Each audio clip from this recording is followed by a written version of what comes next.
The first thing to go was silence. It was devoured by the pressurized hum of the cabin, a sound that vibrated deep in Lena's bones, and the fretful, hiccuping cries of her 6-month-old son, Sam. The air tasted sterile, recycled, and thin. She rocked him gently, her body a metronome of exhaustion, whispering a lullaby from her own childhood into the downy hair at his temple. Every passenger on the flight from Atlanta to Seoul was a potential enemy, a face that could curdle with annoyance at any moment. She felt their judgment like a physical weight, a second child strapped to her back. Especially the man beside her. He was a statue carved from stillness, dressed in a suit so dark and perfectly tailored it seemed to absorb the light around it. He had not looked at her once, not when she'd struggled with the car seat, not when Sam had wailed during takeoff, not even now. His hands rested on his knees, palms down, a study in absolute control. Not a fidget, not a twitch. He was immaculate, from the severe, perfect line of his black hair to the polished gleam of his shoes. He smelled of something clean and expensive, like sandalwood and cold rain, a scent that cut through the stale cabin air and made her feel even more disheveled, more messy. Her life was a chaotic spill of baby formula and legal papers, while his was a straight, unwavering line. She adjusted Sam, pressing his warm, damp cheek against her own. "Sho, baby, sho," she murmured, her voice a threadbare prayer. He was all she had left of that other life, the one that had fractured and dissolved into a custody agreement signed in triplicate. Now, she was flying home, back to her parents' house, a 32-year-old woman with a failed marriage and a beautiful, colicky son, retreating to the safety of the beginning. It felt less like a homecoming and more like a surrender. It's in these moments, isn't it?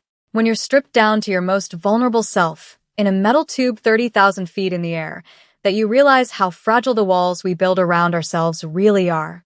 Have you ever had a moment like that, where the whole world shrinks to the space you and your anxieties occupy? Let me know which part of Lena's struggle you feel the most. The man's stillness was an accusation. It made her frantic energy, her constant shushing and rocking, feel loud and uncivilized. Sam, in a sudden burst of frustration, flung his small arm out, and his favorite teething toy, a soft yellow giraffe, flew from his grasp. It landed with a muffled puff on the pristine gray wool of the man's trousers. Lena's heart seized. "Oh, I am so sorry," she whispered, mortified, fumbling to reach for it. Before she could, one of those controlled, still hands moved. His fingers closed around the giraffe with an economy of motion that was almost unnerving. He held it for a beat, his long fingers a stark contrast to the cheerful toy. She noticed a faint, silvery scar that ran across his knuckles, a thin line of imperfection in his otherwise flawless presentation. He didn't just hand it back.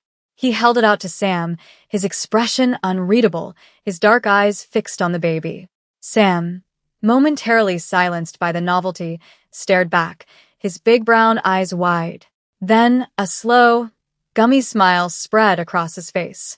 He reached out a chubby hand and wrapped it around the man's index finger. The man's hand was large enough to encircle Sam's entire fist.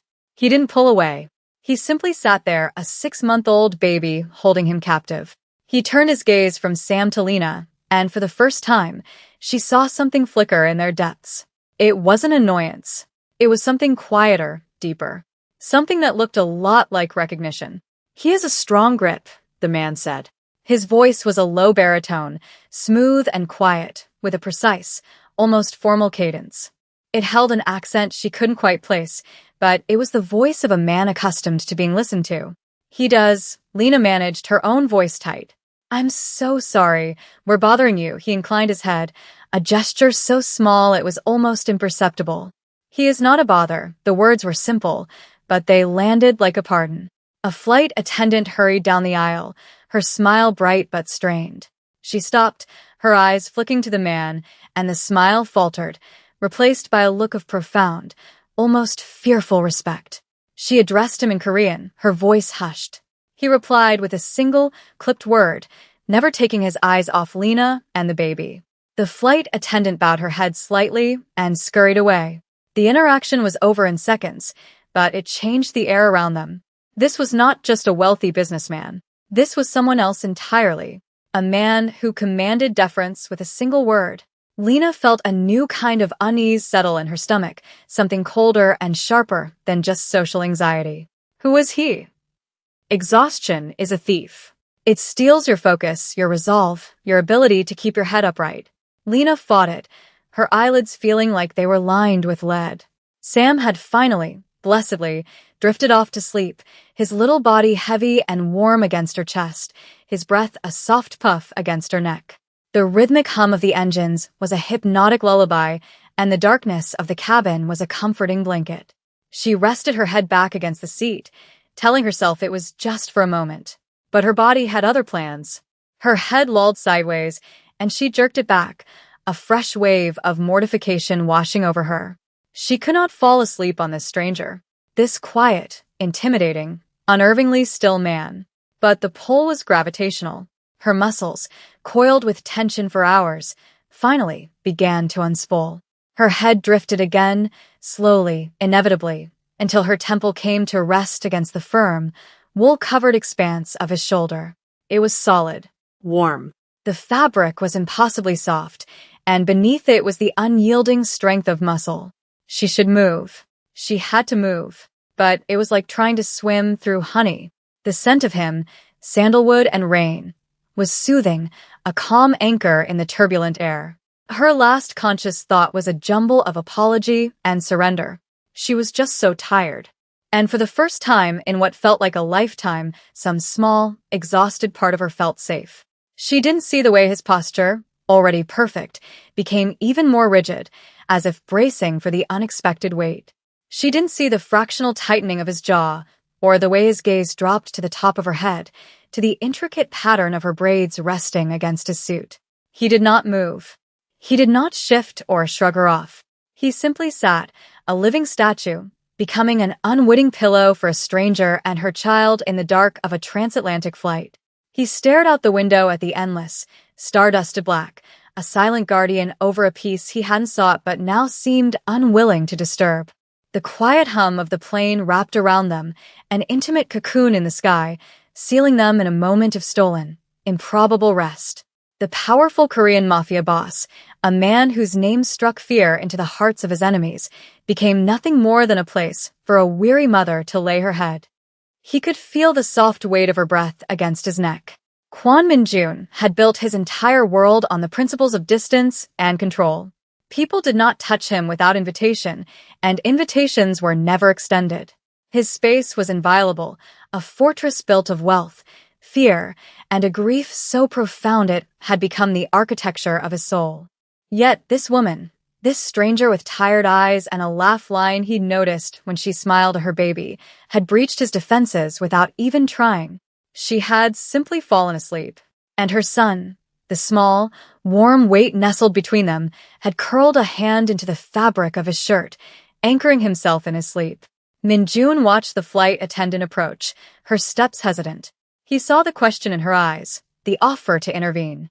He gave a minute shake of his head, a gesture so small it was less a movement and more a cessation of movement.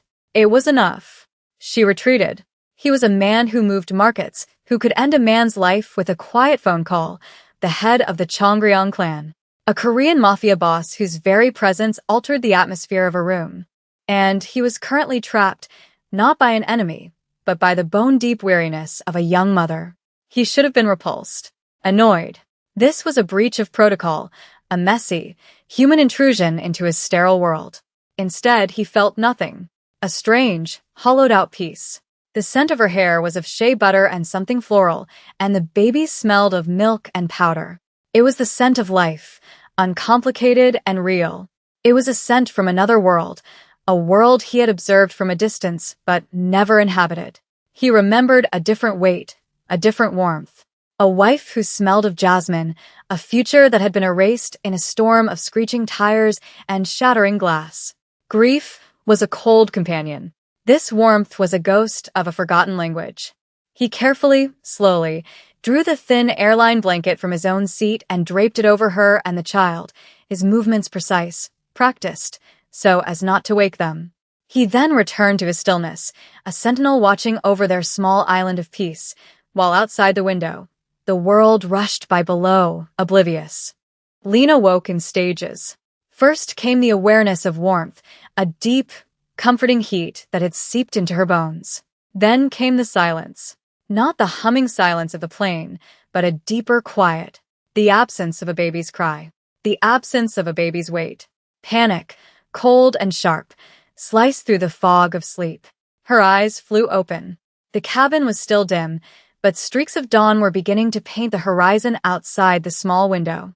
And Sam was gone from her chest. Her head snapped up from the man's shoulder, a strangled gasp in her throat. Her gaze fell, and the world stopped. Sam was not gone. He was there, nestled securely in the crook of a stranger's arm. The man, Kwon Min-jun, she would later learn his name was cradling him with the practiced ease of a seasoned father.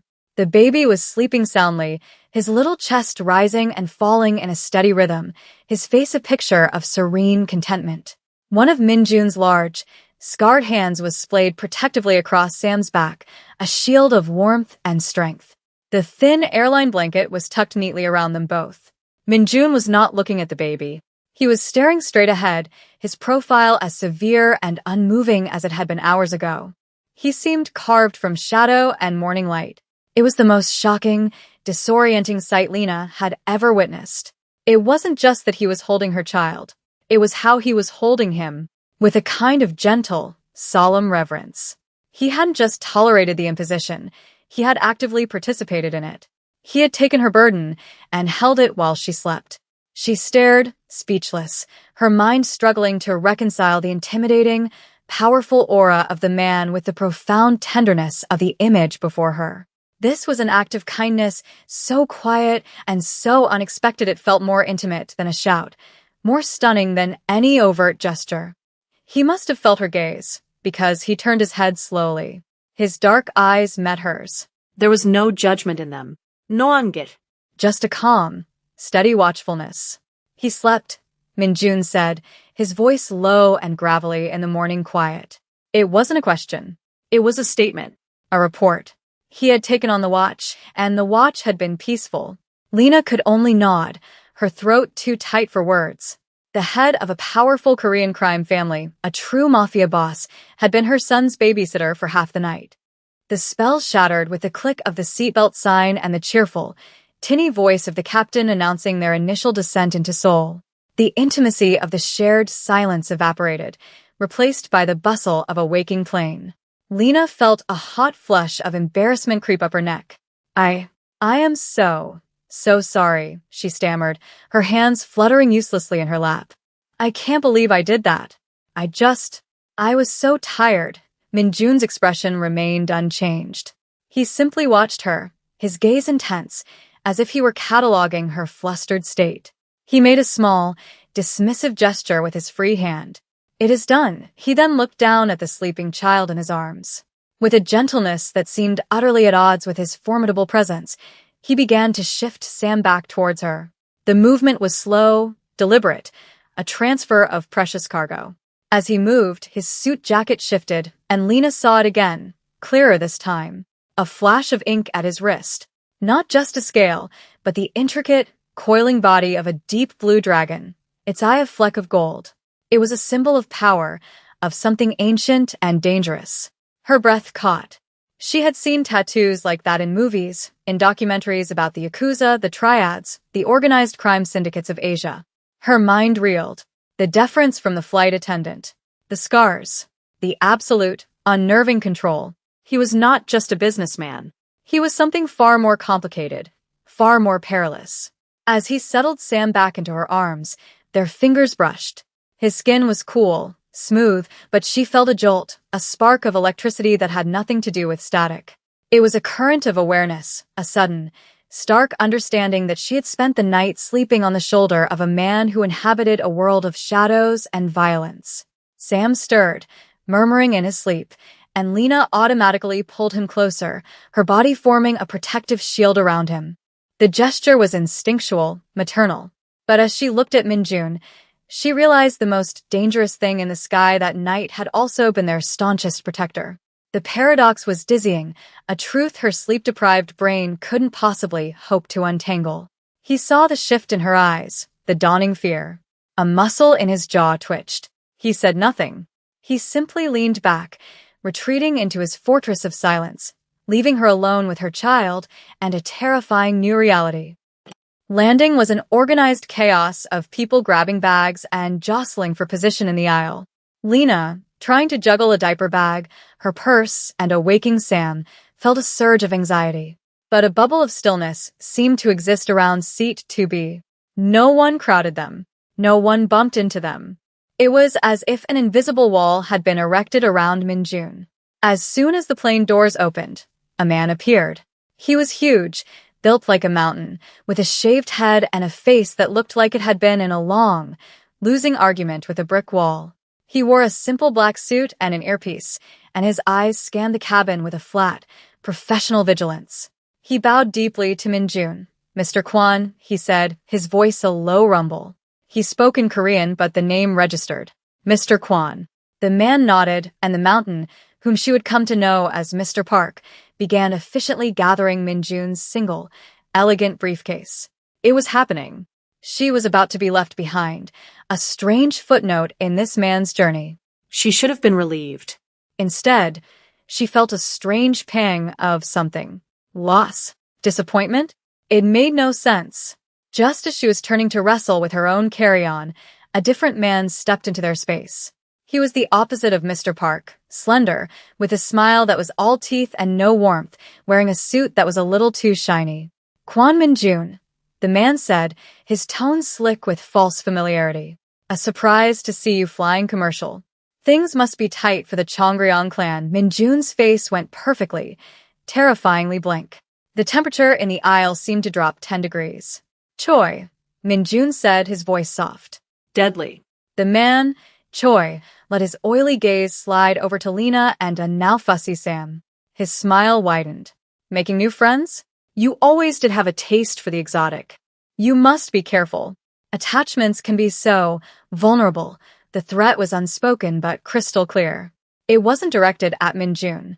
It was directed at her. A warning shot fired across her bow. Lena's blood went cold. She clutched Sam tighter, her heart hammering against her ribs. This was real. This wasn't a movie.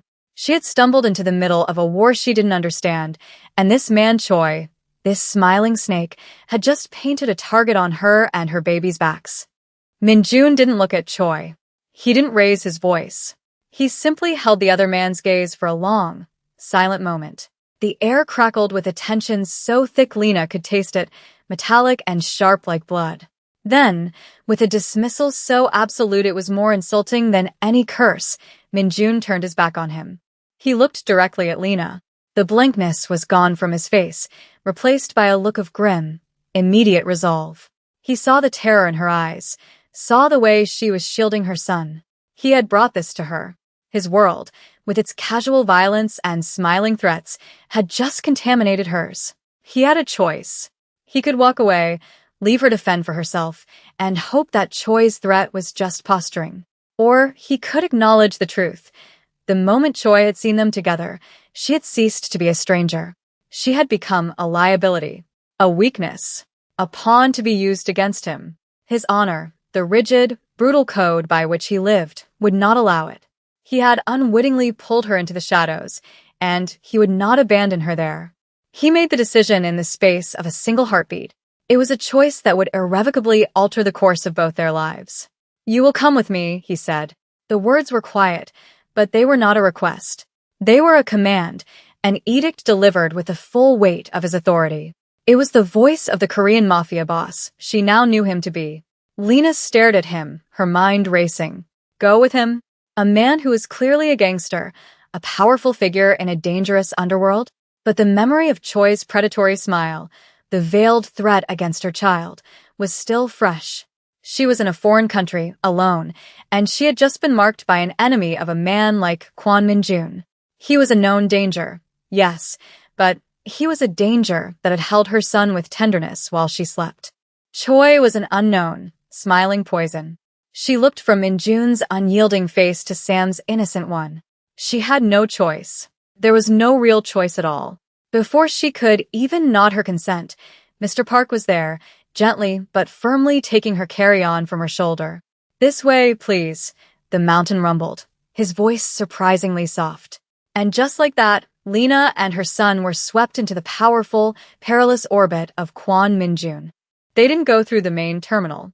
Mr. Park led them through an unmarked door, down a sterile white corridor, and into a private lounge that was all leather and smoked glass. The cacophony of the airport faded away, replaced by a heavy, expensive silence. Lena felt as if she had passed through a membrane into another dimension, a world that ran on parallel tracks to the one everyone else inhabited. A fleet of black sedans was waiting on the tarmac, engines purring softly. Mr. Park opened the rear door of the lead car, and Minjun gestured for her to get in. The interior was cavernous, smelling of rich leather and the same clean, sandalwood scent as its owner. The windows were tinted so dark the world outside was muted, distant. Minjun slid in beside her, leaving a careful, deliberate space between them, while Mr. Park took the front passenger seat. The car pulled away with a smooth, silent surge of power. The city lights of Seoul began to streak past the window, a beautiful, alien blur. Sam, wide awake now, was utterly calm, his eyes fixed on the passing river of light. Lena's phone buzzed in her pocket.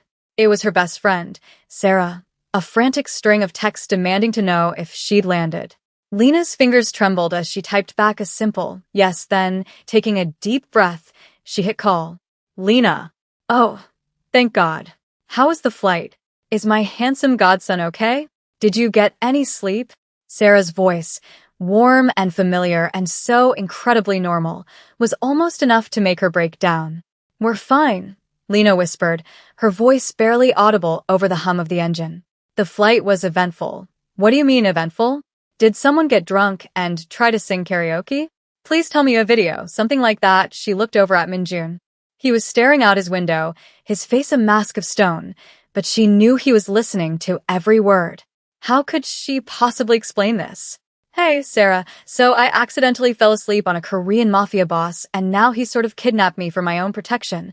Listen, I can't really talk right now, Lena said, her heart aching with the understatement. I'm in a car. Whose car? Did your parents send a service? Lena, you sound weird. What's going on? I'll call you later. I promise. I love you. She hung up before Sarah could ask any more questions she couldn't answer. The silence in the car rushed back in, heavier than before. She was adrift, cut off from her old life, a passenger in the car of a man who was both her captor and her savior. The car glided through the gleaming, vibrant streets of Seoul before turning into a private, guarded driveway that wound its way up a hill. It stopped before a skyscraper of black glass and steel that pierced the night sky, a modern fortress overlooking the sprawling city below. They took a private elevator that opened directly into a penthouse apartment. The space was breathtaking and brutally empty. Floor-to-ceiling windows revealed a panoramic, glittering view of Seoul. The furniture was minimalist, expensive, and cold, all sharp angles and neutral colors. It wasn't a home, it was a statement. A beautiful, lonely cage. Mr. Park set her bags down by the door. An older woman with a kind, wrinkled face and sad eyes appeared, bowing to Minjun. She was the housekeeper, Mrs. Kim. Minjun spoke to her in rapid, low Korean, his words clearly instructions. Mrs. Kim nodded and then turned to Lena, her expression softening. She gestured towards a hallway. For the baby, she said in careful, heavily accented English. Lena followed her into a pristine room that had clearly been prepared. A beautiful wooden crib stood in the corner, a changing table stocked with diapers and wipes beside it. It was all brand new, all top of the line. The efficiency was terrifying. How long had he known he would be bringing them here? Was this a contingency he always had ready? After she had settled a sleeping Sam into the crib, she walked back into the main living area. Minjun was standing by the vast window, his back to her, a glass of amber liquid in his hand. He looked like he belonged there, a king surveying his kingdom of light. He turned as she approached, his face unreadable in the dim light. They saw you with me, he said, his voice quiet, finally offering an explanation. Choi's faction has been looking for a weakness, a way to create leverage. He saw you and he saw an opportunity. He took a slow sip of his drink. By sitting next to me, by what happened on the plane, you became a tool he could use against my family. He would not have hesitated to harm you or your son to send me a message. Lena wrapped her arms around herself, a chill settling deep in her bones despite the warmth of the apartment. So, what happens now? For now, he said, his gaze meeting hers across the sterile, beautiful room. This is the safest place for you. You will stay here. You and your son will be protected. The words were meant to be reassuring, but they sounded like a sentence. He was the most powerful mafia boss in the city, and she was under his protection. She was also his prisoner. He had saved her from a wolf, only to lock her in a cage with a dragon. And the most terrifying part? Looking at him, at the quiet grief in his eyes, at the memory of his gentle hand on her sleeping child, she wasn't entirely sure she wanted to be free. The lines had blurred, and in this dangerous new world, the only safety she could find was in the shadow of the man who was the greatest danger of all. What do you think she should do? Trust him or find a way to escape? Every choice is a risk, and we're just getting started. Let me know your thoughts in the comments, and don't forget to subscribe for the next part of their story.